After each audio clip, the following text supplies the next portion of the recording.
Jason's just coming off of a fantastic win by the Golden Knights against the Carolina Hurricanes. I'm waiting to cash my bet on the New York Knicks against the San Antonio Spurs. We've got a couple big trades in the NFL, acquisitions by the Rams and Patriots, and of course, the good old CFL starts this week. Coming up next on our show.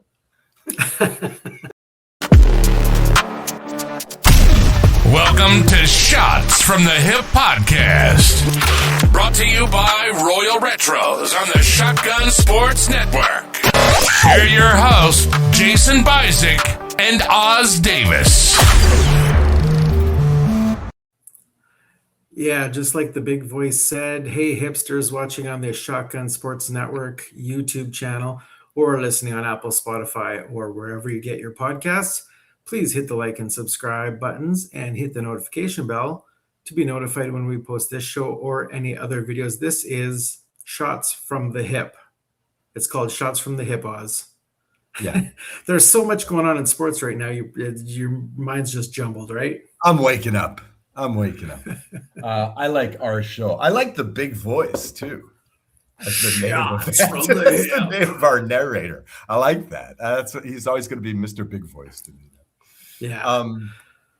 Yeah. There's a lot going on. This is really, if you are a CFL fan, this is the sweet spot. This must be one of the top weekends of the Canadian sports landscape, wouldn't you say? Man. Oh, yeah. Yeah, definitely. We got NHL playoffs going on. No Canadian teams in it, but I mean, it's Canada. We do hockey. We watch hockey. We don't care who's in it. CFL starting, NFL trades. I mean, Canadians love their NFL too. Don't get us wrong. Yeah. And we got NBA playoffs. I don't think they're as big in Canada. I'd actually be curious to see what the viewership in Canada is on the NBA. Well, Canada was, by the time this Oklahoma City San Antonio finals ended, Canada was probably about the only place we could still find people outside of Oklahoma cheering for the Thunder. OKC does have SGA. They do have Lou Dort. That gives them, with two, that must be the most Team Canada players on one squad in the NBA. So, yeah, Canada's team is out in the NBA. So I'm sure the country is not that into that. But come on, you say these are not Canadian teams in the Stanley Cup Finals. But, I mean, come on. I think they probably have some Canadian guys on the roster, like both of these teams. And, Maybe. you know, this is the 21st century. All we care about is fantasy and gambling. So we're cheering for players, right? Not for teams, right? This is true. And I believe I saw the graphic earlier tonight. I believe Vegas has 15 Canadians, and I think Carolina Hurricanes have 10. Well, see, there the you graphic go. was something like that. There you So, go. Yeah, definitely a majority of Canadian players. So together they could get together and play the Mystery Eskimos. the mystery Eskimos. There's a tease for the film review section of this. There's a tease for the movie review. Yeah. Right. No, but seriously, I guess let's start with the NHL action. Yeah, go. Tell me. It just wrapped up literally minutes ago. As I was setting up, I didn't even see the end. I did manage to see the Golden Knights score with about 3 minutes left to break a 4-4 tie. And that's how it ended, 5-4 for the Vegas Golden Knights. Shea Theodore for the Golden Knights with a goal and 2 assists. Brett Howden with a goal and an assist. Other goals were Barbashev, Thomas Hertl, and Eric Carlson. Braden McNabb from good old Davidson, Saskatchewan with 3 assists. Fun fact, Wow. My girlfriend and I used to babysit Braden McNabb in Davidson, Saskatchewan. Wow. See, that's not a fun fact, though. That's a brush with greatness. A brush with greatness. Yeah, I guess you call it that. Carter Hart gets the win with 4 goals against on 27 shots. Looking at the Hurricane side of things, Freddie Anderson was great in this game. Both goaltenders made some great stops. Nikolai Ehlers scored with 25 seconds into the game. He ended up with 2 goals. Shane Gostisbehere, 1 goal, and Jordan Stahl, who's been a workhorse for Carolina for years, with a goal. So my Vegas Golden Knights take a 1-0 lead. And Very nice. if Now, this game, do you know, are Yeah. they underdogs going into this thing? I was actually going to look at that. Yeah. Because I would guess that they are, which would make the 3rd series in a row, I believe, where the Knights are the underdogs in this thing. So I can never find the betting on here. Oh, here we go. So the line was plus 1.5 for Vegas, minus 1.5 for Carolina. yeah. Wow. So, yeah. So that's an implied probability of like 60%.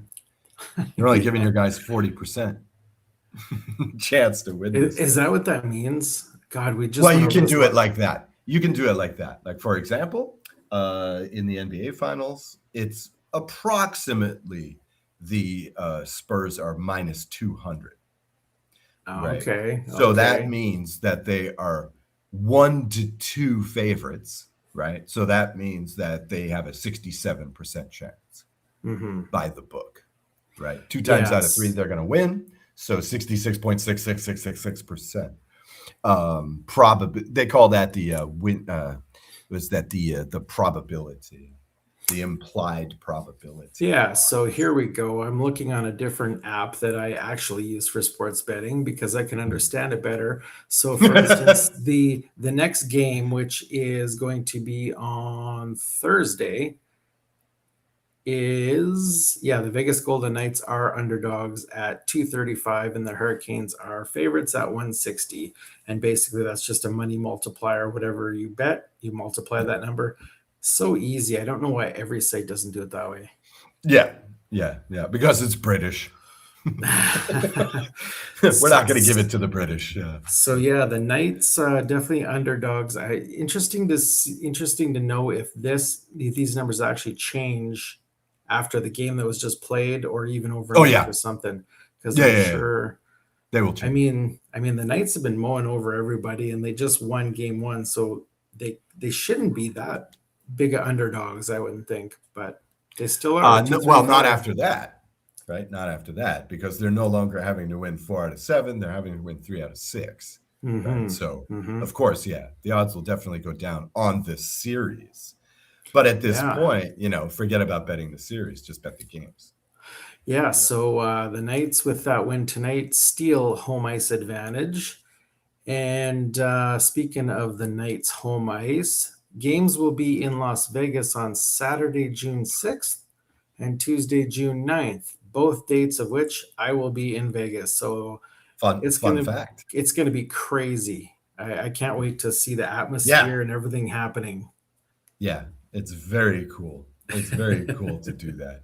The last time, I shouldn't say the last time I was in Las Vegas, but that first year when they won the Cup, I was there at the time. Yeah. Well, they were in the Cup. They didn't win the Cup, but they were in the finals, and it was great. It was great. It's cool to be in the home location of a team that's even in the championship. Although I don't think you can say that about Paris this weekend. After Paris Saint-Germain won their back-to-back UEFA Cup championship. The Champions League championship over Arsenal in a shootout. The city rioted. They were like, it looked like, I thought this was an American thing. I thought this was only in America, where after your team wins the championship, you burn cars, stuff like that. After a win, yes. Right. Yeah, typically the soccer fans only burn the city down if their team loses. Right. Exactly. And so, but apparently Paris was on fire in more ways than one after that win this weekend. Good game. Crazy. Was that Champions League final? So I guess let's go on to NBA, where I think, was it an upset? Would you call it an upset? San Antonio? Nah, Yeah.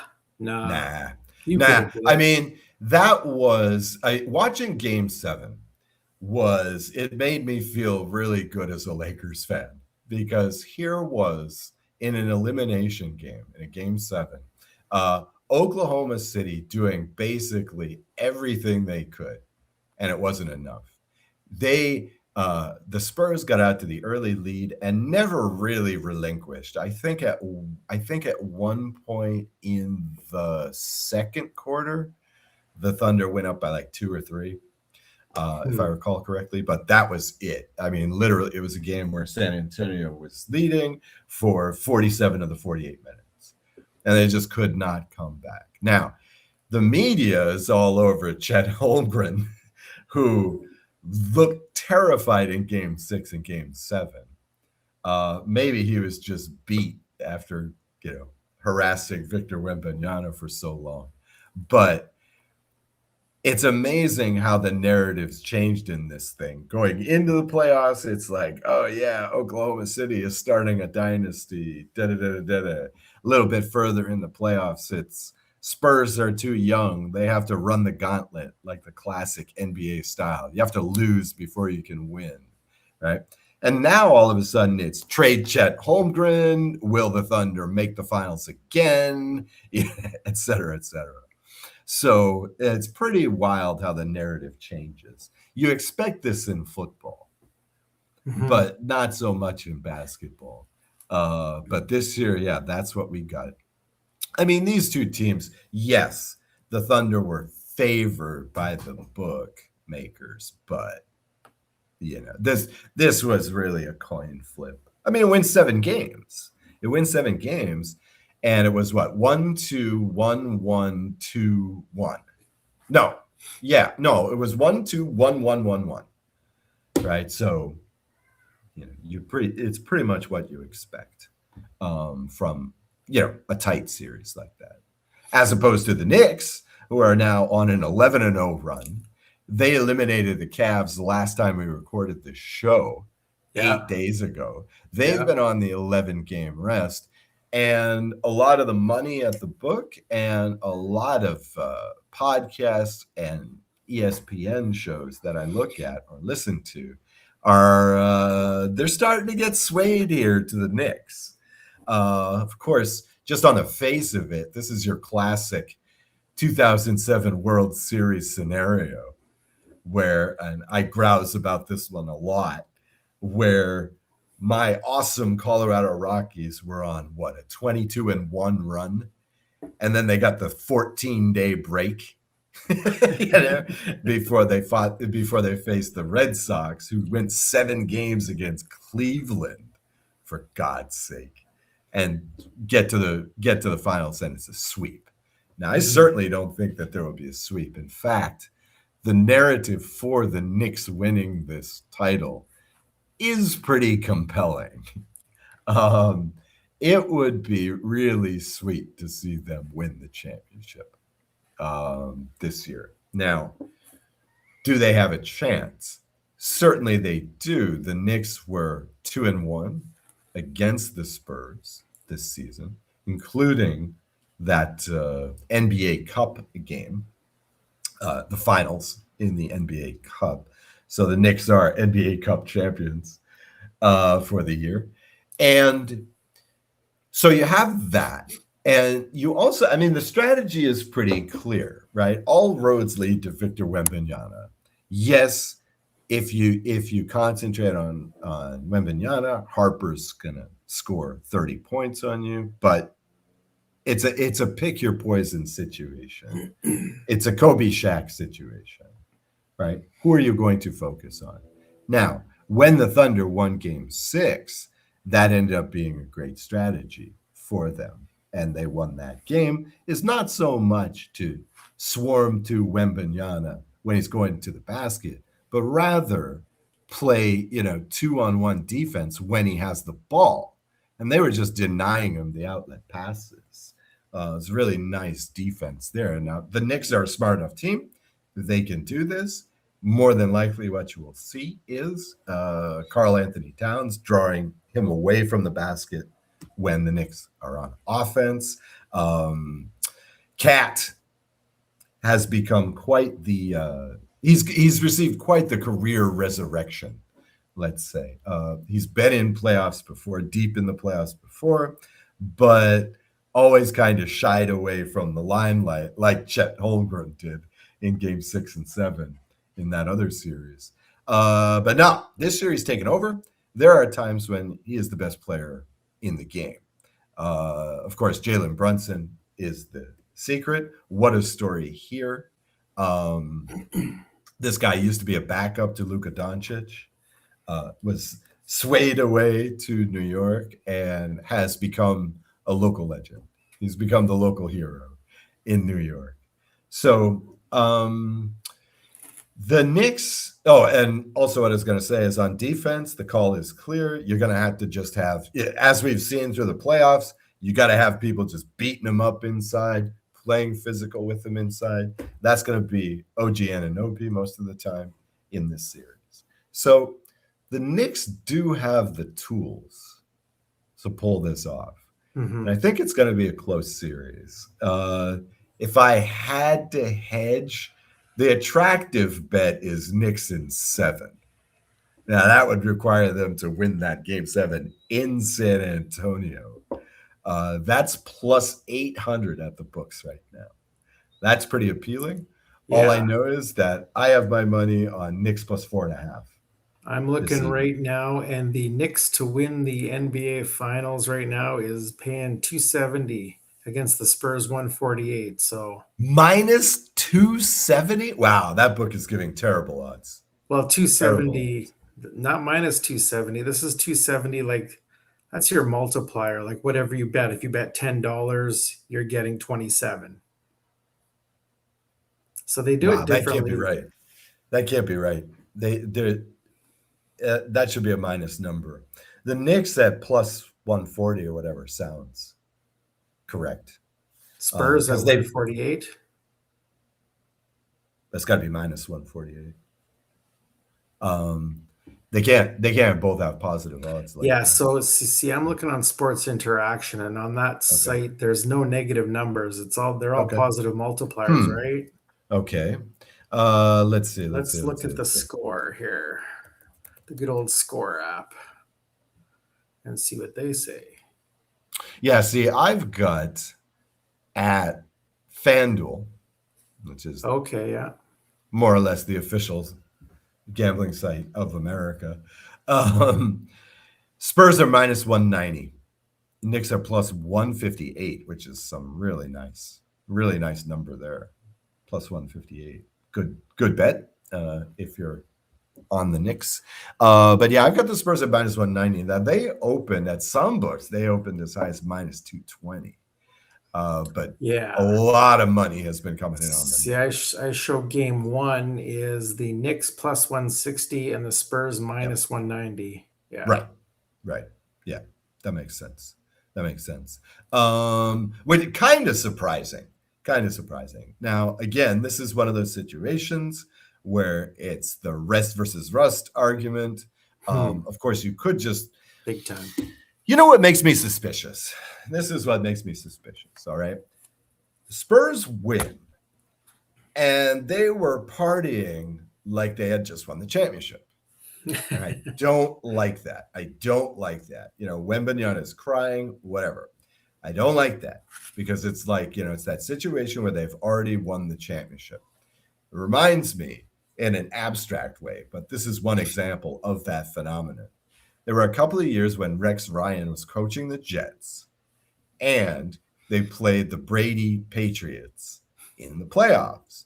Well, you know, both years they treated this like it was their Super Bowl, and both years they went and got smoked in the AFC Championship game. Right? You have to be careful of this, right? You know, if they're looking at the goal is to get to the NBA Finals, the Knicks will not be sympathetic, and they will not let up on that. So they're going to have to like realize that actually the Knicks are the hurdle to get to the finals. Maybe it's a don't New York trust that thing. at all. I don't trust that at all. The Knicks were helped because the Cavs were basically mailing in that game 4. So they were, cool in the moment of getting to the championship, first time since 1999 and all that. But they were cool about it. I don't like the way the Spurs were too happy. They were too satisfied to win that thing. And it's been a grueling series. So in a more physical sport, unlike baseball, I think that has an effect. I mean, on the other hand, you're seeing the rest thing in the Stanley Cup Finals, right? I mean, the Carolina Hurricanes got something, 2 weeks off?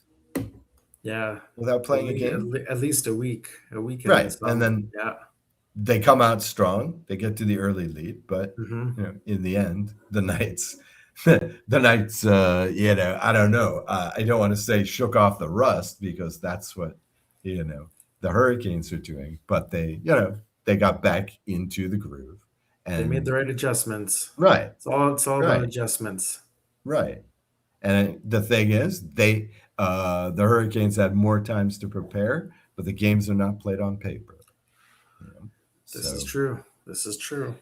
Talent's going to win out. Even if it's just for one day, this team is better. Okay, that team's going to win. I believe, barring flukes. Knicks to win this series is pretty attractive. However, I should say in closing that remember, folks, in gambling, just because you can imagine a scenario doesn't mean it's going to come true, right? I mean, you can talk yourself into the Cinderella story and all that stuff, but it doesn't necessarily mean it's going to win. Sometimes it does, but it's not as sure a thing as you think, just because you can imagine. Kind of like the case where an LA Rams fan would dream of getting a star player in a trade. Hey, yes. Well, as a Rams backer, all I can say is Myles Garrett. Right? Yes. I love it. This is like 2 times in a couple of years now where the team I like has made a complete surprise trade for a super duper star. Yeah. Yay, Rams. Wow. Okay. In case the world has missed it, Myles Garrett has gone from the Cleveland Browns to the LA Rams. And I believe in return, the Browns receive Jared Verse, a 2027 first-round pick, a 2028 second-round pick, and a 2029 third-round pick. Is that correct? Yep. Yeah. Yep. Classic Les Snead move. The Rams are going all in, aren't they? Oh, yes. Well, the thing was even before this trade, they were favorites to win the Super Bowl. Now we've got even more juice on the Rams. I think you undersold Myles Garrett a little bit. We're talking defensive player of the year, Myles Garrett. We're talking about all-time single season sacks leader. And what's Myles Garrett? And which was last year, right? Right. What's incredible about that stat last year is I believe the Browns faced the 26th fewest passes of any team in the NFL, right? The opposition is always playing with a lead. And yet Myles Garrett still piled up all these stats. Just imagine what he could do on the Rams, who often get out to early leads with this offense. I mean, already we've got one of the best yards per carry running tandems in the league. We've got a couple of awesome wide receivers. We've got a great offensive line. Finally, it took a few years to build it up. I mean, this team, wow. And now they get Myles Garrett. Now, just to make things even sicker, they're floating the idea of Aaron Donald coming back. I see that. You know, it's like, yes, please. Yes. We would like this very much, please. And it's pretty amazing in general what is happening in that NFC West. And just have some monster teams out there. Great move by the Rams. Once again, the team that's had something like 3 first-round picks in 10 years, you know, throws away a first-round pick, but that's okay. I mean, going into this trade again, the Rams were projected to have the number 32 pick. You know, that's a second-round pick, basically. You know, I mean, already.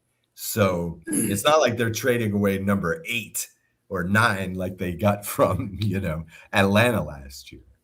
You know, so this is an excellent trade. I guess, you know, you can put a positive spin, at least a little bit, for the Browns in that Verse, you know, for at least his first season and a half, was quite the awesome player. I believe he led in his rookie season. I believe he led the Rams in tackles. So the dude can play, and he's on a rookie contract. So, you know, nice addition there. The rumor has it that the Rams made about 87, you know, trade offers before finally the Browns said, okay, but you have to give us a player. They just wanted to throw 5 draft picks at the Browns for Garrett. But instead, you know, they had to throw in a player. So, you know, so here's the salary cap impact. The Rams have sacrificed some future cap flexibility. Yeah. Whereas the Browns, they've gained a lot of flexibility and they got some draft picks. So the Browns could actually improve somewhat. Well, damn it. It's hard to go down. The Raiders might still be the worst team in the league. Well, yeah. See, that's what I was thinking, is that the best thing that could possibly happen to the Browns this season is for the Raiders to be the worst team in the league and have that number 1 overall pick, right? Because now you trade your 2 first rounders plus whatever, get that first round pick, and take Arch Manning. You know, you've got to do something about this quarterback position in Cleveland. I mean, again, like, they wouldn't even be trading Myles Garrett if they thought they had anything at quarterback. You don't trade your franchise player if you think you can go, you know, 500, you know, and get a shot at the playoffs. You just don't do that. But they're obviously saying, well, Shadur Sanders is no Tom Brady, you know, and saying, well, you know, it's another tank year. And basically the only thing we can be assured is that the Raiders will not draft a quarterback in the first round next year. We have to assume, you know, if Mendoza's anything.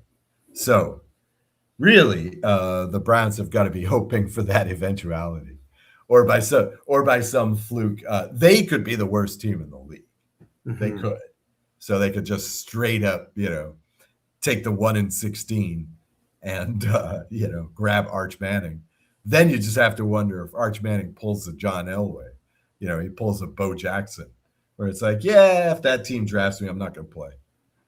You know? So that could also be in play. But already after this trade, the Browns have got to be thinking about next year. Should we give some airtime to the other trade? I actually did not know of another trade. To the Jets, to the Patriots is AJ Brown from the Eagles. This had been rumored for a long time. It was just a question of waiting for. There's some weird salary stuff that goes on with the date June 1st. June 1st is some kind of magic number. where if you trade before, there's a penalty or there's a salary incentive, or you still take I don't understand the economic stuff. Like a tampering Jeez. window kind of thing. Yeah, stuff like this. I mean, when I was a kid, if I had known that, sports was going to turn into, talk about Moneyball, basically, then, I might have studied economics in university, but I didn't. So I don't claim to understand all the salary cap stuff, all the trade implication stuff. But they basically, people felt like this was a done deal for ever since, AJ Brown said, my quarterback sucks, and started reading books on the sideline during games. So that was pretty much a done deal. The Patriots were more or less the only team that could make this fit financially and could offer enough to put this over. So he can't say his quarterback sucks now. Yeah, maybe. I don't know. Maybe. I don't know. I mean, we're just starting the CFL next week, but I've been thinking it would be I don't care how good Drake May actually is. Okay. I do not think they're going to contend like last year. I can't see it. One of the things that people forget, and this often happens with these teams that go too far too quickly, is the schedule. Again, they had the easiest schedule in the league last year. They were playing, just to start with, you get the Jets twice a year. You get the Dolphins twice a year, right? Just off the top, you're 4-0. Whether the rest of your schedule is easy or not, that's a boost right there. And now they've got this Vrabel scandal stuff hanging over their head. The media has been blasting Drake for his really suboptimal, let us say, play in the playoffs. And this is the thing. I wanted to touch on this as far as the Oklahoma City Thunder are concerned. A lot of times these guys will say, nah, I don't pay attention to the media. Right? Well, it's like, Jesus, do you have a phone? Do you watch ESPN? How can you not hear the media?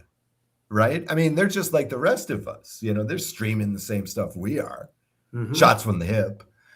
They're listening watching to us, I'm sure. Right. They're watching the same stuff we are. Right? Now, come on. Don't tell me you don't hear the media. And you could really see this with SGA.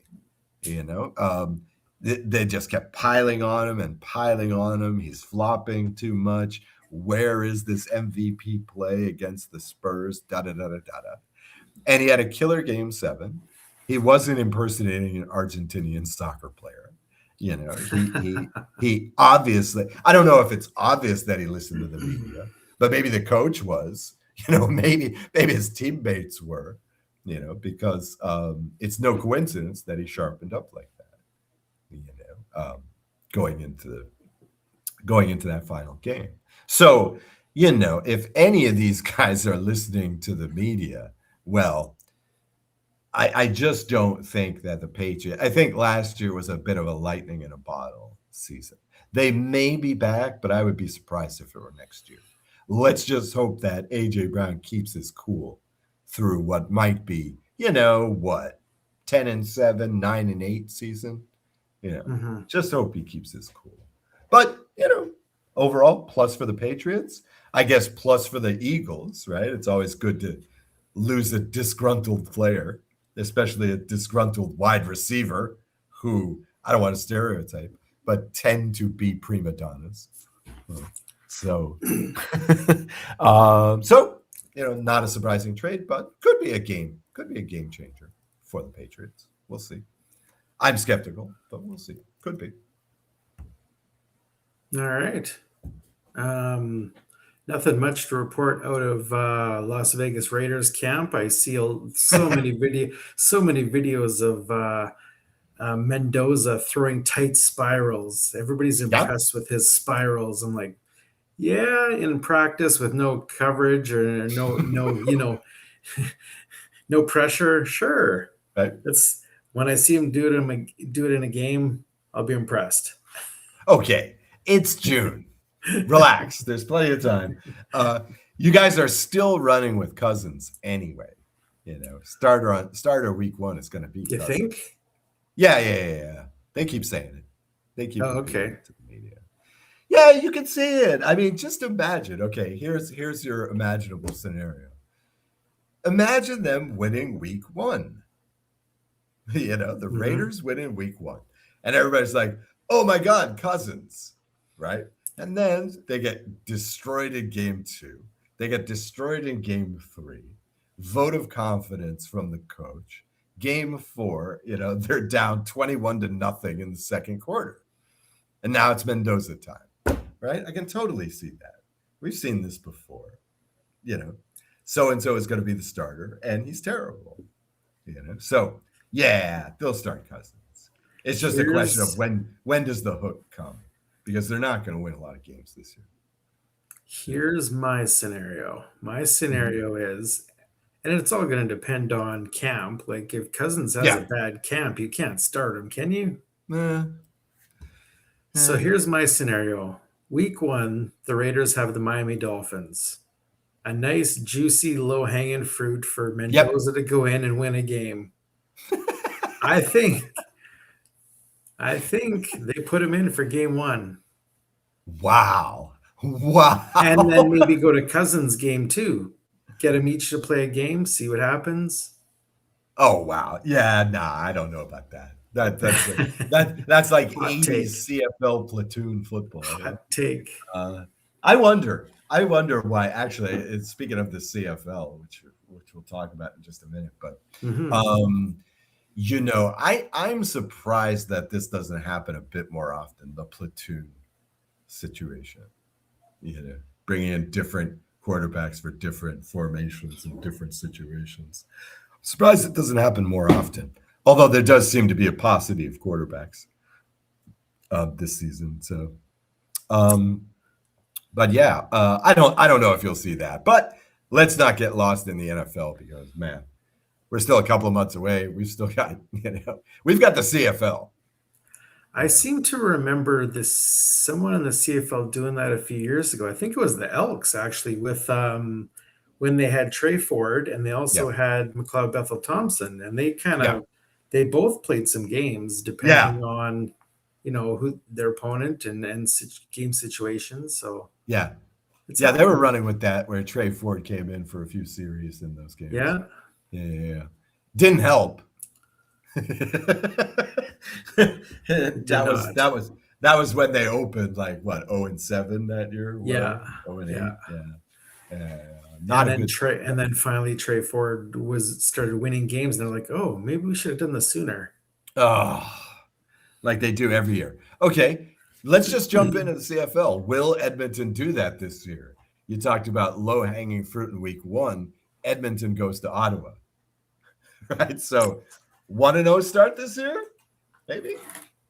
Possibly. Although the Red Blacks claim to be not such a bad team anymore. We'll see. Well, hey, with the 18 playoffs, they could make the playoffs. They got Ryan Dinwiddie there coaching now, and that can be a huge game changer. Yeah. But do you flip that in one season? Yeah. I don't know. I'm a little bit sad. We're talking about the CFL week 1. I'm a little bit sad because I see that this year in week 1 and week 2, there's only 3 games. I don't understand. It'll be easier to see everything, but here's another dodgy rule change, dodgy decision. Just when the CFL does things and you think that things can't get any dumber, they go and they come out with the first 2 week bye games. Right. Bye weeks. Right. 3 teams get buys in week in the 1 first 2 weeks. Right. And okay. So you have to give a bye every week in the CFL because there's an odd number of teams, right? but you don't have to give 3 buys every week, especially week 1, full slate. The NFL plays a full slate the first 4 weeks, okay? CFL, you want to be the NFL? Okay, full slate of games, please. At least as full as you can get. Also, one more time, bring on the 10th team. But that's another story. And I was totally confused by the preseason because I could have swore that teams play 3 preseason games. And so when I was looking at the CFL schedule, I'm like, okay, it says preseason week 1, preseason week 2, preseason week 3. So I was like, oh yeah, each team plays 3 games. No. Preseason week 1, 2 teams played. Yeah. They've been doing that lately. They've been doing that lately. But what is this league doing? Yeah. The preseason stuff in the CFL has always been weird. It almost feels optional. It's like, oh, you guys don't want to play this week. Okay, nah, screw it. We won't have a game. It feels arbitrary, the CFL preseason. But come on though, preseason. We sitting here talking about preseason. We talking preseason? That's right, not a game. So, how do you? Do you want to run down week 1 really quick? Yeah, I was just gonna mention to you and the great people here that the Alouettes and the Ticats are gonna open up this season on Thursday in Hamilton. And I was gonna ask you, I noticed last week Davis Alexander didn't play in the preseason game. Yeah. Is there something underlying there, or is it just he's the number one guy, he doesn't need reps? I hope not. He got banged up. He took the hit in that first preseason game. Mm-hmm. And so maybe they're just, putting him in bubble wrap. Because, Davis seems to be the kind of guy who gets injured often, last couple seasons, 2 injuries. Mm-hmm. And he's also one of these maniacs, right? Like injured, I don't care. He's a Jackson Dart type in the CFL. So, yeah. As far as I know, look, the Montreal Gazette, who does really nice coverage of the Alouettes in English, I've been looking at them the past week, and I haven't seen anything. So, fingers crossed. I mean, as an Alouettes fan, you got to accept that he's going to miss some games this season, but I don't think it will be game 1. I certainly hope not against Hamilton Tiger Cats in Hamilton. Yeah. This game to me is the Eastern Final. I'm going to say right now. Sure. 2 of the league's elite quarterbacks, Bo Levi Mitchell and Davis Alexander. If he stays healthy, I think he's going to have a hell of a season. And Bo Levi Mitchell, with all those new targets he's got there, Kenny Lawler included, he's going to have a hell of a season as well, I believe. Yeah. The Tiger Cats had a nice, busy offseason in a positive way. There was some turnover there, but shored up the defense a lot, which was important. And like you said, gave Bo Levy a nice package, a nice group of targets to throw to. The Alouettes had what I would say is a typically conservative offseason. Unfortunately, we lost a few pieces on defense, sad to see Sankey go, etc. But we have faith. We have faith, let's say. Eastern Conference Finals, well, yeah. I don't think you need to be Nostradamus to pick that one. Ottawa, despite the optimism, I don't know. They still seem like a long way off. Toronto, who knows? But the past couple of seasons, they haven't done much to inspire confidence. Who's the starting quarterback for Toronto? Is Kelly finally going to come in, or what? That's a very good question. So you can't have any confidence in Toronto. You can't have any confidence in Hamilton. Montreal at Hamilton was the scenario for last year's Eastern Conference Finals. Mm-hmm. And in a nice grueling match, the Alouettes won that game 19-16. I'm going back on last year's regular season here. Let's see. In week 14, they played in Montreal. Hamilton won handily, 26-9. That's when Montreal was coming out of the bye. And then finally in week 4, Montreal lost at Hamilton 35-17. So some good matchups here. I believe that week 4 game did not have Davis Alexander. So I'm not willing to take that as a real. We're going to put an asterisk on that loss, let's say. So I don't know. It would be negative of me to go against the Alouettes here. So I'm going to pick the Alouettes in week 1. I guess we could talk about, if you would like, we could talk about CFL Grey Cup predictions afterwards. But now your guys in the second game, Mm-hmm. which in my time zone is Saturday morning, but that means it's Friday night in the Western Hemisphere. Winnipeg at Calgary. Of course, Winnipeg is big question mark. Mm-hmm. Is the dynasty over? This is an old team. Lost a receiver or two in the offseason. Can they do it again? What do you see in this first game, and what are you looking for the Stamps this season? Well, I think the Stamps have definitely improved. They filled some holes when they brought in Dijon Brissett. I think he's the most important addition in the offseason. They lost some receiving talent, including of course, Damien Alford, who went to the NFL, and the retirement of Dominique Grimes. So Brissett's ability to replace fill in the holes in those positions will be very critical. Defense, we acquired, and I can never say this poor guy's name, Fullerin Oromalade. Nice. Who's a great threat at the pass rush position. So definitely improve there.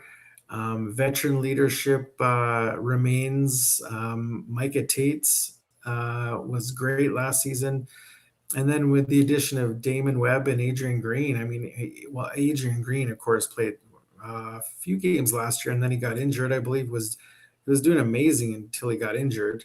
So I think all around the Stampeders are looking pretty good this season. Dedrick Mills, I expect to be up near the leader in the rushing department, if not leading the rushing department. And then, of course, you got Vernon Adams Jr. If Vernon Adams Jr. can be accurate and maybe not give up so many interceptions, dude, I think I know we talked about this, I think last week or a couple weeks ago. It's the VA experience, man. You might as well wish for, a cat to have friends. You might as well wish for a penguin to live in Brazil. It's not going to happen, dude. Yeah.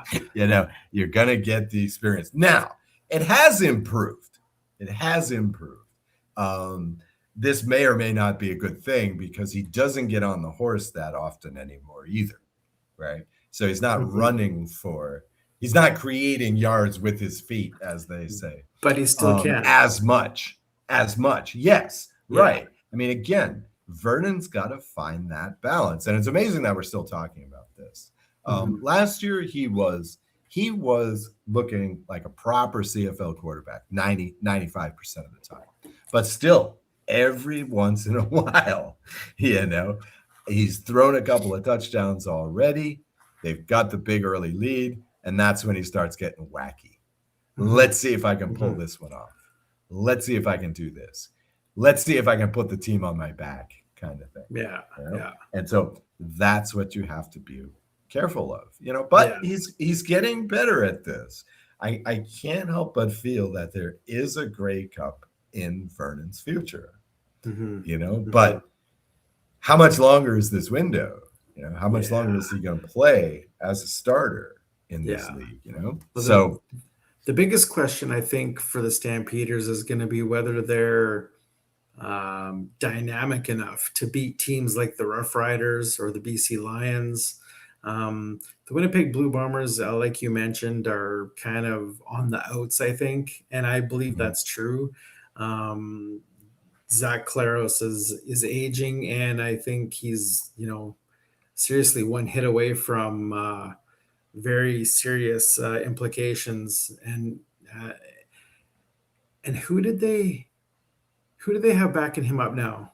Why is this name escaping me? Oh, yeah.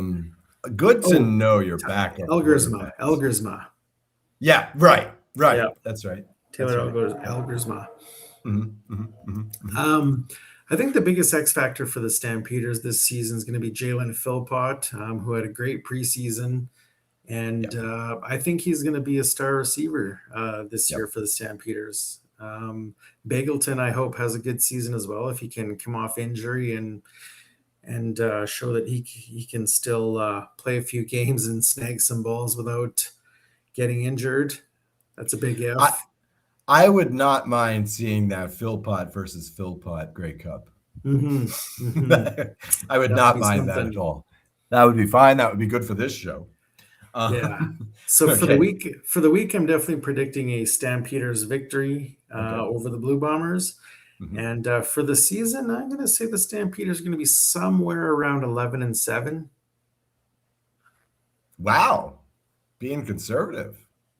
Okay. 11-7, 12-6 maybe. Okay. All right. Yeah. Finally, in this week one, we have Edmonton versus Ottawa.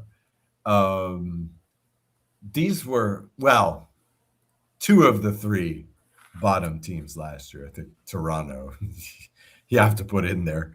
But with that defense, jeez. All right. But anyway, okay. Edmonton.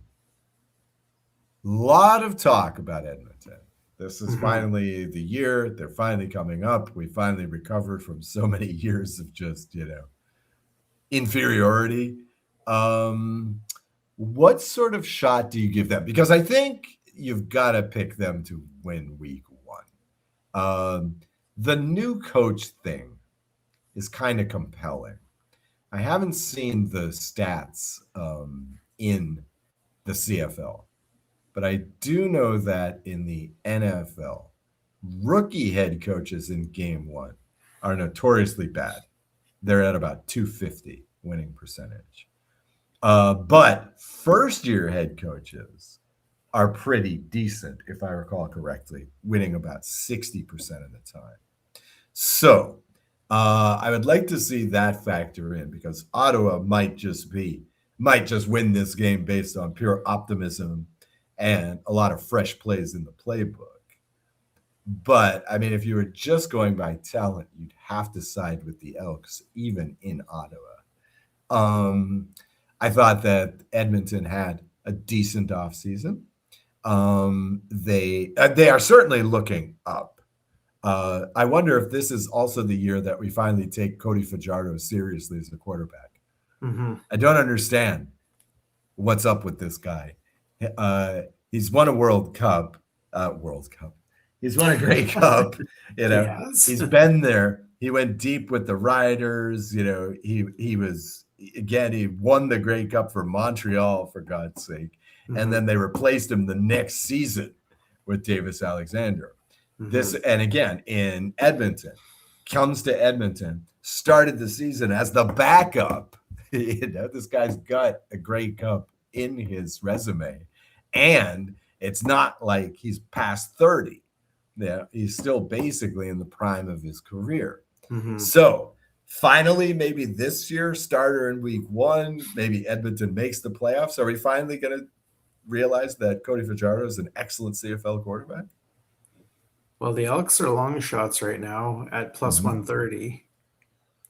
To win this game? And Ottawa's 130? Ottawa's man, minus I'm on 150. Minus 150. Okay. All right. Minus 150. That's more realistic. And the Elks are plus 130. The Elks are plus 130. Wow. Mm-hmm. Wow. That's one of those, what do they know that I don't know? But geez, I think after this podcast, I'll just get right on that. I like that Elks plus 130 in game one. Yeah. Okay. So what do you think? I'm going to side with the Elks on this one. Yeah, you're in the West. What are you expecting from Edmonton this year? I am expecting good things from the Edmonton Elks this season. The one thing that might kind of go against them is it may not go against them because they've had their turf replaced with grass, of course, for the World Cup. They're being kicked out of their home for a few weeks because of the World Cup. This may factor in, they may not. Of course, Edmonton used to play on grass. Edmonton, of course, was the last team to play on grass. So, maybe they'll get all nostalgic and stuff and pull off a bunch of wins. Yeah, a thought just occurred to me. Probably this is why it's 3 weeks, 3 games in 3 games, right? Because of the Cup. Because come week 3, that starts on June 19th. Yeah. So by then, World Cup will still be on, but there won't be any more games in Canada. And I think they're playing. So that's probably what it is. I think they're playing games in BC, Edmonton, and Toronto. What, in week 3? Oh yeah. World Cup. Yeah. Vancouver has games. Toronto has games. Yeah, for sure. Okay. All right. Yeah. Well, let's just jump into it then. What's your pick? What do you see in the Grey Cup? Oh man, the West is going to be the hard one to predict because I mean you got Saskatchewan, BC, Calgary should contend. I think this season is one of the most level seasons that we've ever seen for East and West teams. Like, I mean, the East is going to be pretty tough, although I still think Ottawa is going to pull up the rear. But I think Toronto is going to compete, and Hamilton and Montreal, I think they're going to be tight. But like I said earlier, I had this thought earlier and it just popped in my head. It's not like I was thinking about it. It just popped in my head that Hamilton was going to play Calgary in the Grey Cup and Calgary was going to beat Bo Levi Mitchell. Okay. That's going to be my prediction. And Vernon Adams, Grey Cup MOP. I love it. Well, okay. Here's what the book has. Now, I'm just getting these odds from covers.com. But here's what at least one American book is offering. Now, of course, the odds, the Grey Cup odds on this, every year are bad, right? These do not actually reflect, I believe, the real probability. But here's what we've got right now. Significantly, Montreal Alouettes and BC Lions are the favorites to win this thing. Alouettes right now are at plus 300, Lions at plus 320. So I'm sure you can find some sports books where the Lions are actually the favorite to take the cup. But see, what's key about this is next up are the Riders at plus 700 and the Ticats at plus 900.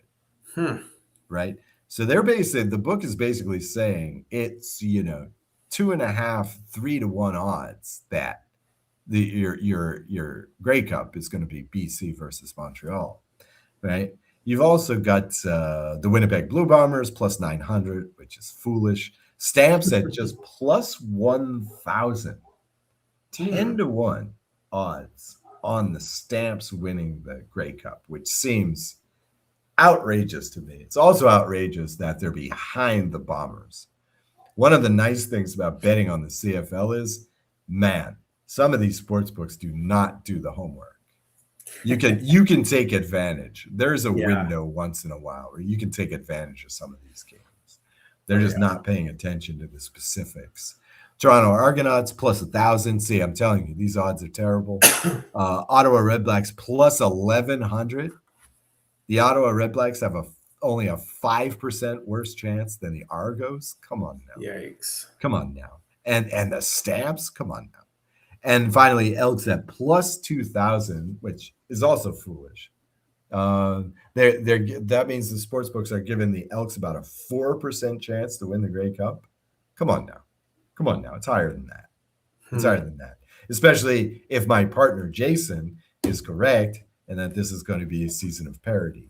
I'm going to go. I may be jinxing myself here, but I'm going to go with the chalk. I'm going to say coast to coast, Montreal, BC. Championship. I don't want to pick the Ticats. I don't. In my heart, of course, I feel like, it could be Hamilton. Now, we're not going to the 8-team format, are we? This is not the 8-team playoff format is not this season, is it? No. Okay. That's next season. Yeah, that'll be fun because that is just pick the 2 best teams. And that's your Grey Cup. All right. Yeah. But yeah, so I'm gonna do the coast to coast. I'm gonna say Montreal, BC. All right, Montreal, BC says Oz. Hamilton, Calgary says Jason. Right. Did you pick a winner? Let's see. If it's Montreal, BC, well, geez, would Montreal really lose 2 in a row? Can we solve Nathan Rourke with this defense? I would have to say, okay, I'll go with BC over Montreal in the Grey Cup. Sadly, we're going to lose. My Owls are going to lose 2 in a row. But yeah, we'll go BC Montreal. And if it's BC Hamilton, it better be BC. You're assuming Nathan Rourke is going to finish the season. You always talk about teams needing 2 quarterbacks just in case. Yeah. Well, I mean, look, you can't predict injuries. No. Right? You can't. I mean, geez. I mean, look what happened with Zach Collaros, right? I mean, the famous example, the Ticats were humming, as the song says. Nathan Rourke goes down. Ticats are nowhere. Next thing you know, he's on Winnipeg. You know, it's like you can't predict this stuff, you know. So all things being equal, you know, Lions over Alouettes. I mean, who knows? But see, that's the great thing about the CFL. And I think we're going to see a lot more of this in the NFL going forward as they increase their season length. Is just, you know, these narratives change week to week. Mm-hmm. You know, they always have in the NFL. It's one of the great, and college football to some extent. It's one of the great things about football. There's only 1 game per team per week. So sometimes there's less. So, you know, these storylines can change week to week. Now, of course, last year the CFL was an exception, right? Because the Riders had this freakishly good season where they went wire to wire. That usually doesn't happen in football. No. So you can't really predict that stuff. I mean, if you want to get nuts, you know, take the Elks in the Western Conference Final of the CFL. You know, that's about as wacky as I'm willing to get this far out. You know, we just have to see how the cards fall. Yeah, I mean, Jesus, the Alouettes in the Grey Cup implies that Davis Alexander is going to play most of the games this season, and that's not a safe bet. So yeah, this is true. You can't really bet injuries. It's week to week. This is why I always say that fantasy football is gambling. You know, fantasy football most leagues do not account for injuries. Right. You know, I think more fantasy leagues should allow that. They should allow the automatic substitution. If your player gets injured in the second quarter, okay. For the second half, you get the backup stats because that's what would happen in real football. Mm-hmm. So, you know, you can't bet on injuries or against injuries. You can't. Don't think that. Keep calm and take the Lions. Well, one thing you can bet on is that every week we are going to discuss, debate, defer, delete. I can't remember. I can never remember the order, Doesn't matter. but this week, Doesn't matter.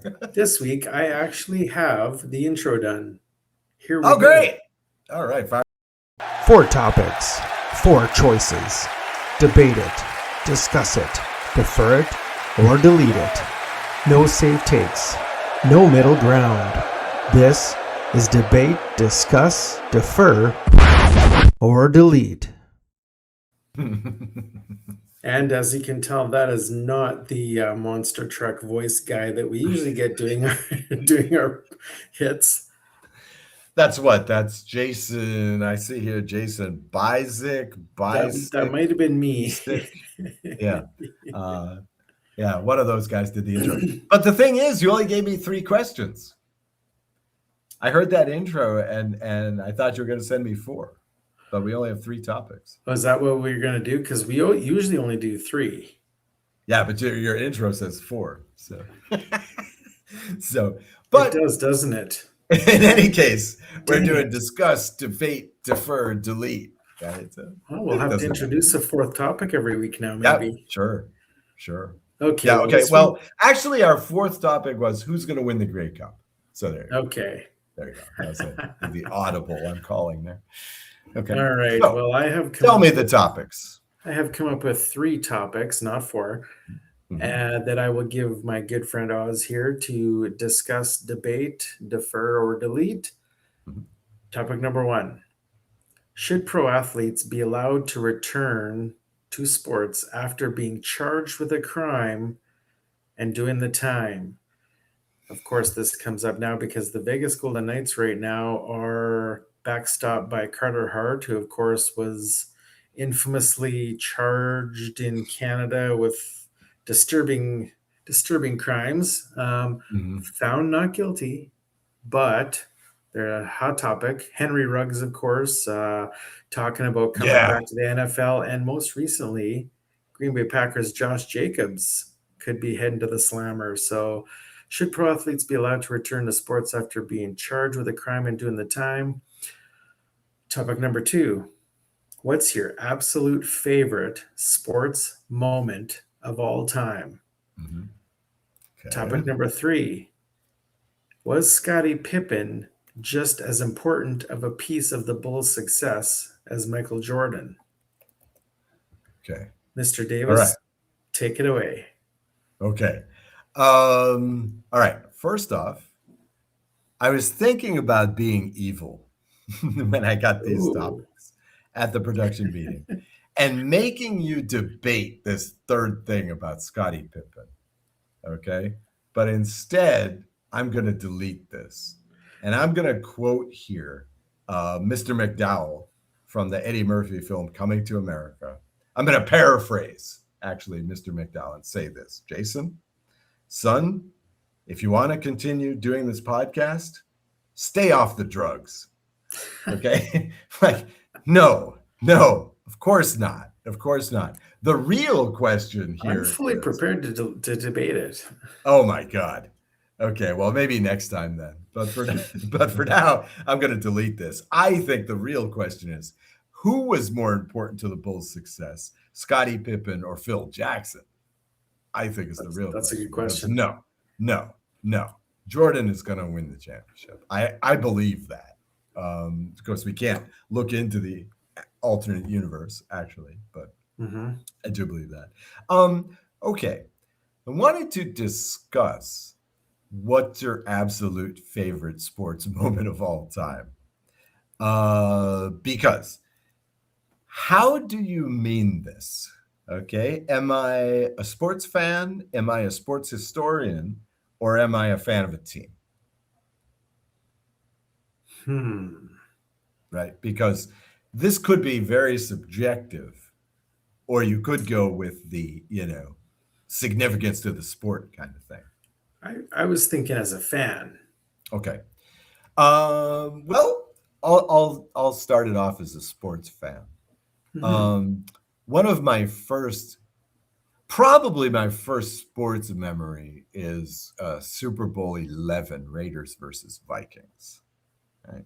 I vaguely remember that game, probably because all of my relatives were still sore about the Raiders beating the Patriots in the AFC Championship game based on a very wonky roughing the passer call against the Patriots. So probably that's why I remember that one. But the first classic sports moment I remember was Reggie Jackson hitting the 3 home runs in the World Series, Game 6 against the Dodgers.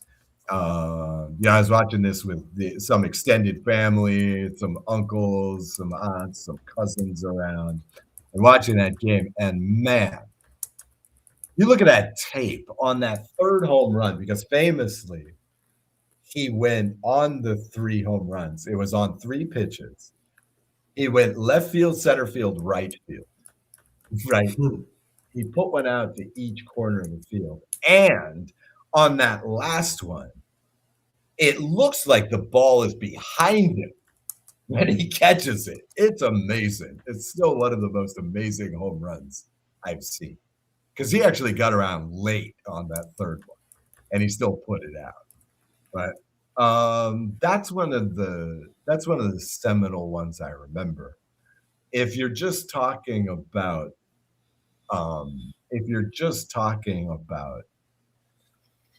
just, great moments, of course, there is Norwood's missed field goal in the Super Bowl. There is also Vinatieri's made field goal in the Super Bowl. And of course, you have Tyson reaching out for the final yard, Titans versus Rams. All of these are great moments. The Super Bowl is really that venue to capture, the great moment or whatever. As a Lakers fan, I've thought about this because, okay, so there's the 2 moments that I'm debating. Famously in year 2001, or maybe it was 2000. I was with these sports that wrap over years. I always forget the exact year, but I believe it was 2000 or 2001, where the Lakers came back down 15 in the 4th quarter, and the whole thing was capped by that clip that they still use in NBA highlight promos, where Kobe just feeds Shaq at the rim from the 3-point line, and Shaq just delivers the monster dunk and gives the pop-eyed look. It's like, yeah, and we knew that we were going to be in the championship and win the championship. Yes, but I think for me, and I don't know how many people even remember this anymore. A few years later, Lakers versus Spurs in the playoffs. Lakers down by 2 with 0.4 seconds left. In fact, I could probably call this one up. People will hate to see this, but perhaps I can call this one up. 0.4 of a second left. Kobe on the inbound. And Derek Fisher he begins the shot before he gets the ball and hits it, with 0.4 seconds, basically impossible. Wins the game. And what I liked about it is he does the smart thing, and as soon as he hits the shot, runs off the court. Right? And so, no, we're not going to replay this. we're not gonna check this to see if it actually goes in. Let me share the screen here. Let's see. Let me share my screen, and we can relive this moment really quickly. Let's see. I'm gonna go with this right here. I'm doing this on the fly, so I don't know if you can hear the sound, but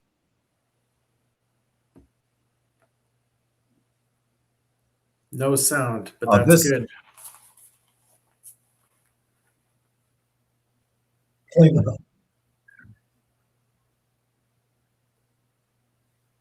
Right. I don't know. It'll have to be reviewed, but I don't know if they ever reviewed it. To be honest. But yeah, gives them the game. And I remember watching this. It was late at night at the time, and I was lying in bed watching this, and the play goes off, and it happened, and somehow I had managed to jump off the bed onto my feet before I even realized it. I mean, I was so pumped. So for me personally, that's probably my favorite. Just single moment. There's a lot more I could talk about, but I would go with that as a fan. So yourself? Well, I've got a couple. Of course, one of the biggest ones is my Calgary Flames winning their only Stanley Cup. I actually remember where I was and the situation when they won. We were a friend of mine and myself were actually out in the driveway playing road hockey, and we had come into the house just in time to watch the end of the game and to watch them win the Stanley Cup and hoist the Stanley Cup. And of course, that was their only Stanley Cup. And a close second might be in 2004 against the Tampa Bay Lightning, when we actually technically scored the Stanley Cup winning goal, but it was called back. It was still in, but I remember that one. That's those are the two as a Calgary Flames fan. Now, I have a special memory, I guess, as a fan. Some may or may not know, but my wife and I were in Las Vegas during the mass shooting back in 2017, and we were at the concert and escaped, thankfully, with our lives. And that following season, of course, was the Golden Knights' first season in the NHL. And they, before the first game, they raised a special banner with the 58 names of the people that were killed in the shooting. And that's actually the moment when I became a Golden Knights fan. And ever since then, I've followed the Knights, and ever since then, they've been good. Thank God. Nice. So that was kind of a special sports memory of mine. But as a fan, yeah, it's got to be the Calgary Flames winning a Stanley Cup and pretty much almost winning a second one. Mm-hmm. Nice. Yeah. See, I thought that you were actually going for a moment, right? Just one play or one instant. But yeah, because kind of. Sorry, go ahead. Kind of, yeah, because in the first, Stanley Cup, like I said, we didn't see the game. We came in time to see the Flames with the Stanley Cup, hoisting the Stanley Cup. So it's kind of a moment. And then again in 2004, that game-winning goal that it was called back, that was, I guess I can't call that a favorite moment, but it was my favorite moment for a second. Right. Yo! That's one of those. Exactly. Okay. I have to say, everything I just said, I'm going to take it all back. Oh. Because I've got to mention this one other Lakers play. Oh. Right? If there are any Sacramento Kings fans out there, they're going to hate this one. Okay. But this was, I believe it was game 7. No, it might have been game 6. Yeah, I think it was game 6. Western Conference Finals. Kings versus Lakers. Okay. Playing in Los Angeles. Kings, and this is the Kings with Vlade Divac, with Chris Webber, these guys. Okay. This was their window of opportunity. They're winning the whole game. Okay. And then with what? Let's see, what do I have here? 10 seconds left. They have the ball for one final shot. Okay, so here you go. Let me share the screen with you. We're going to do this one. Basketball fans will instantly know who makes the shot. Okay. It's got to be Kobe, right?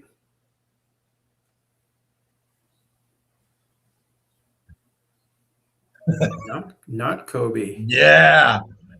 And I remember personally, it was funny because so my brother-in-law and I were big Lakers fans, right? And so we're watching this game, and it's pretty much just me and him. My sister was there, and their son. Okay, so their son's about 1.5, 2 years old, or whatever. And he's just sitting there playing on the floor. We're watching this whole game, right? And again, the whole game the Kings are leading, right? Just edge of our seats, like, what's going to happen? Robert Horry hits the shot, and we both stood up and went, yeah, like this, and the kid just starts crying. Just because we just scared the hell out of this kid, right? Oh my God. But yeah, so this was really the moment where Robert Horry, basically established his entire reputation as an all-time great clutch player.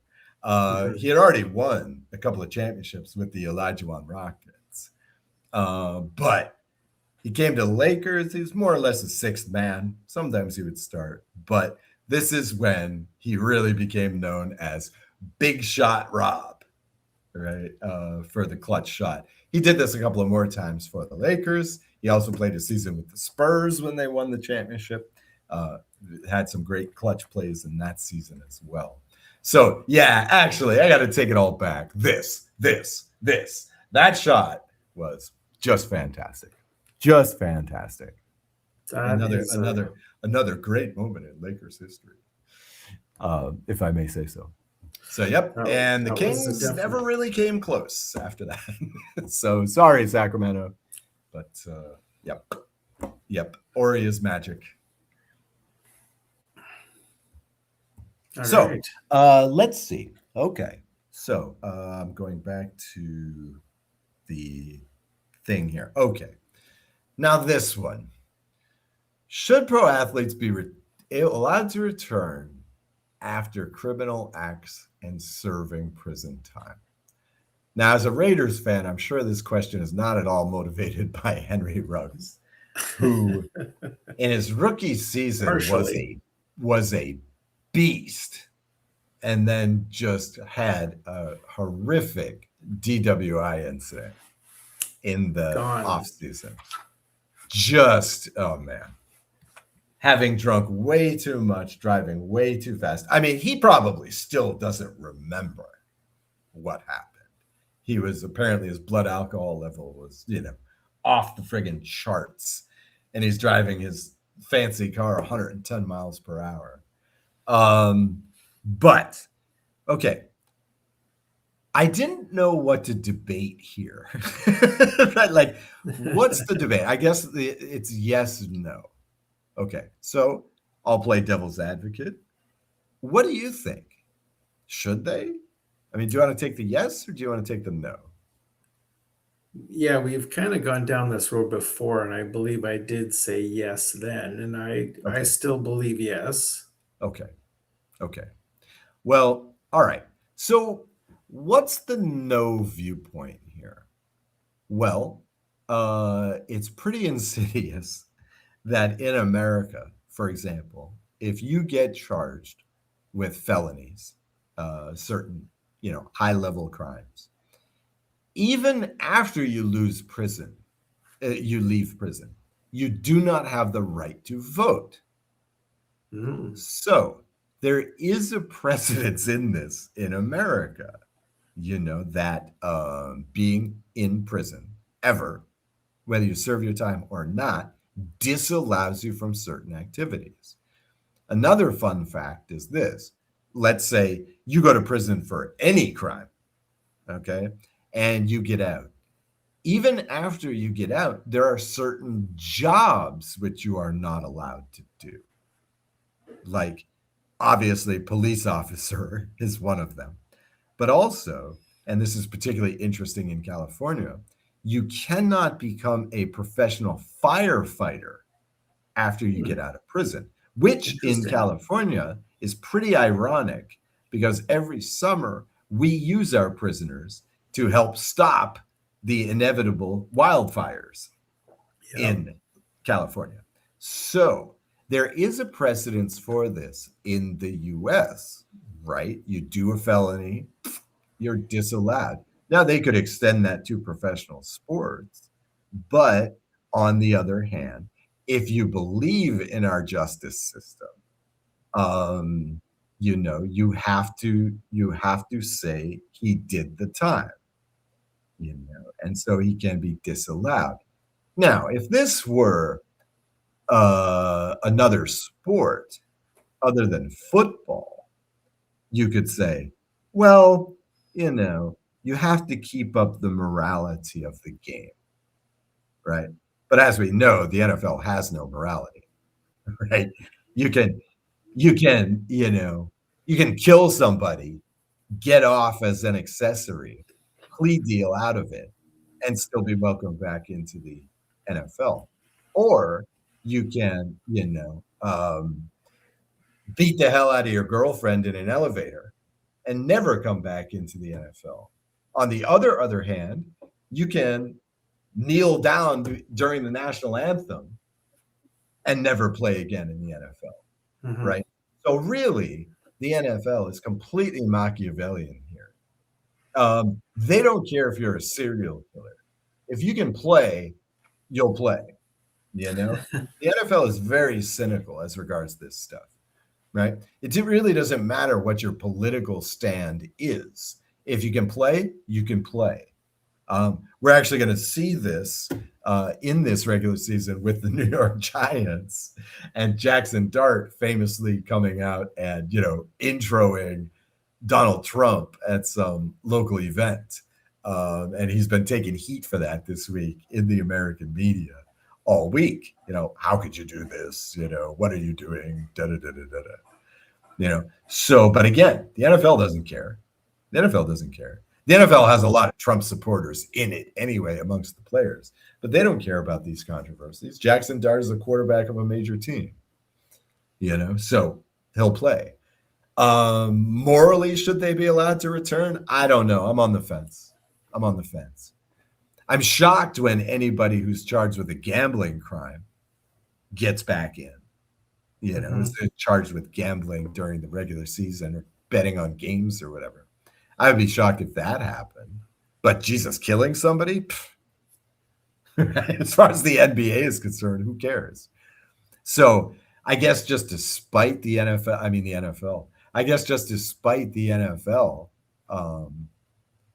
no, they shouldn't be allowed.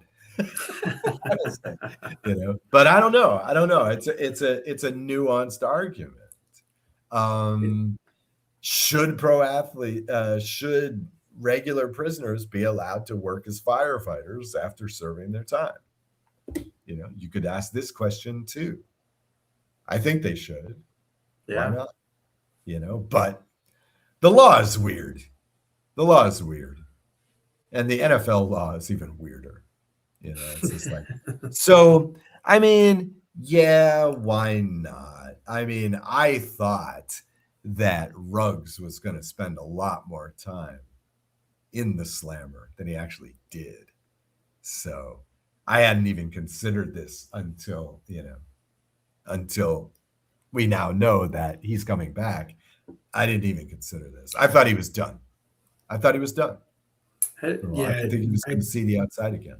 So I don't know if it's been made official that he is coming back. I think he's talking about it, but he certainly wants to. Yeah, it seems. And the Raiders are in no position to say no. So if he wants to come back, he's going to come back. No, of course not. You can't. You got to give him. Especially again, if you believe in the American justice system, you have to give him another shot. You have to. You have to. I'm sure he's still a stud. He's still young. Yeah. What, 28? It's definitely a strong debate topic because it involves fairness, public safety, accountability. Oddly enough, while I was doing my notes to debate this, I actually found out that it's apparently preventing athletes from competing before a verdict could unfairly damage their careers, reputation, and income. So Right. their rights actually protect them from being unfairly kept back. Now, the big thing for me is the opportunity for rehabilitation. If an athlete is cleared or serves a sentence or whatever, not only do they, a lot of them, well, they say they change while they're in prison, but even afterwards, being placed back into society in certain situations can provide structure and discipline and a path towards positive behavior. So to me, that's the biggest thing. Like, I mean, I am a big proponent of getting second chances. Now, third chances is a different story, but it's second chances I believe everyone deserves. And yeah, that's kind of where I I stand. mean, look, the outstanding example in our lifetime is Michael Vick. Mm-hmm. All right. Mm-hmm. Did Michael Vick deserve to come back? I mean, wow. Wow. These are some serious crimes. His dog fighting ring, right? I mean, just awful stuff, right? And by the way, I think it's funny that basically the federal government got him on tax evasion, conspiracy to commit fraud and stuff like this, rather than the actual, like actual human crime of killing a bunch of dogs, treating dogs like objects. But does he deserve to come back? That was a big topic. But nope, no problem for the NFL. So, second chances, okay, fine. Fair enough. But I don't know that, necessarily playing in the NFL or another sport is necessarily going to convince you to be a good person. Now, I'm not sure about that. You mentioned gambling and coming back. Now, the CFL, of course, reinstated Sean Lemon right after gambling, and he did return to the league. Yep. Yeah, but I'm not complaining about that. See, now that's, to me, especially as a baseball guy, that's pretty wild that you would actually like reinstate that player. It's happened. Of course, the big example there is Pete Rose. You're thinking about, right? Well, yeah, but this has more recently. This has happened a few times. There was, I'm trying to remember his name, but there was a wide receiver who missed a whole season in the NFL because of gambling. And it wasn't a throwing games kind of thing. It was just betting on games, not even NFL games. But that's in the contract of these players in most U.S. North American leagues, let's say. You cannot gamble on anything. You cannot gamble on sports, period. And it doesn't matter if you're a football player, you're betting on, lacrosse in Canada. Doesn't matter. You're not supposed to bet at all until you retire. Now, Pete Rose, and this guy was out of hand. I mean, he's lying in court. He's lying to the public. Then he's coming out and trying to leverage, this bad boy image or whatever. And it's simple. It's in your contract not to do it. Don't do it. It's not that tough. It's not that tough. Look, these are professional athletes. They got no problem with, you can't hit a quarterback in the head, right? You can't hit anybody in the head really in NFL, right? They accept this rule. Why can't you accept the rule that you just can't bet for as long as you're a player? I mean, it's just another rule, right? And you break the rules, you're out, right? But Pete Rose, man, I don't know, pushing my buttons on that one because he's really just not a very good human being, I think, in general, and one hell of an arrogant ball player as well. So not the best example there, but I I'm just shocked. I mean, look, again, we talked about 8 men out before. One of the realities you must understand is the only reason why we have commissioners of sports leagues right now is because of gambling. Dude, if the Black Sox hadn't been busted, we might still not have commissioners of these leagues. We take it for granted, but that's the number one rule in North American sport. No frickin' gambling, especially not on your own sport, and especially not on your own team, as Pete Rose, did right, after claiming that he hadn't. He did. So it's a bit of a gray area, but I think that why not, right? I mean, if you serve in prison, sure, why not? I mean, I don't consider the NFL a rehabilitatory league, but let's see. All right. I just want to get this name here. Oh yes, of course, Calvin Ridley. Right, Calvin Ridley missed the entire 2022 season for gambling, for betting on NFL games, but he's back now. He played last year, so. This this offseason, I see that Jameson Williams of the Lions won't be playing because busted for gambling. So, but this is not Dewey. This is not vehicular manslaughter like Suggs got. So yeah. So I don't know. It's a gray area. I say why not for now. That's not much of a debate because I end up agreeing with you. But I guess the opposite point is that, integrity of the league, denial of, say, you lose certain rights when you commit certain crimes. I guess that's the no, they should not be allowed back. So all right. Well, let's close the book on the 3 or 4 Ds. Yeah. Let's go to the movies. Well, I just realized that we forgot to talk about our sponsors before yes. Triple Ds. Yes, we can do some sponsors. Tell our fine friends about Royal Retros. Right. Royal Retros. Actually, I was looking at this yesterday in preparation for this. Yes. Royal Retros is the king of throwbacks, right? The king of retro memorabilia. We're talking gear like caps, hoodies, t-shirts, long sleeve shirts, and much more, with all done up with reproductions and re-envisionings of defunct sports teams or defunct sports leagues. We are talking about gear from many old professional football leagues, like the old arena leagues, the World Football League, maybe even the AFL. We're talking about defunct leagues in hockey, like the WHA, Ale Nordique.